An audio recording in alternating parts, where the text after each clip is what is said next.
Tushda oyna ko'rishning ta'birlari.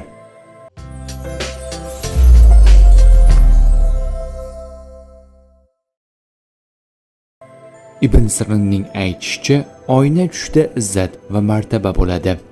Tushda oyna ko'rsa yoki birov unga oyna bersa, oynaning katta kichiklik miqdorcha qadr-qimmat, martaba va ne'mat topadi. Birovga oyna berayotganini ko'rsa, o'z mol va matosini birov oldiga qo'yadi. Kumush oynaga qarayotganini ko'rsa, hurmat va izzatiga nuqson yetadi. Chunki ta'birchilar kumush oynani makruh deb hisoblaydilar. Kirmoniyning aytishicha, kishi po'lat oynaga qarayotganini ko'rsa, xotini homilador bo'lsa, hamma tomonlama otasiga o'xshagan o'g'il tug'ilishiga dalildir. Agar ayol po'lat oynaga qarayotganini ko'rsa, o'zi homilador bo'lsa, hamma tomonlama o'ziga o'xshagan qiz tug'ilishiga dalildir. Bordiyu, ayol homilador bo'lmasa, eri unga taloq qilib boshqaga uylanadi. Ayol esa boshqa erga tegadi.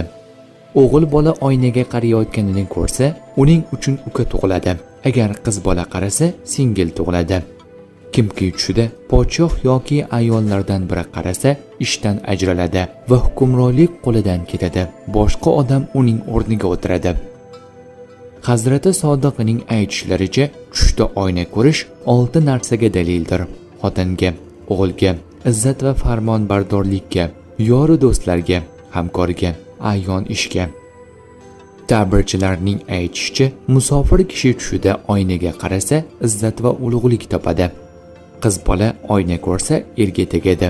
Eriga aziz va qadrli bo'ladi. Kimki tushida notanish kishi oyna bersa va u oynaga boqsa, g'oyibdagi do'stini ko'rish bilan shod bo'ladi.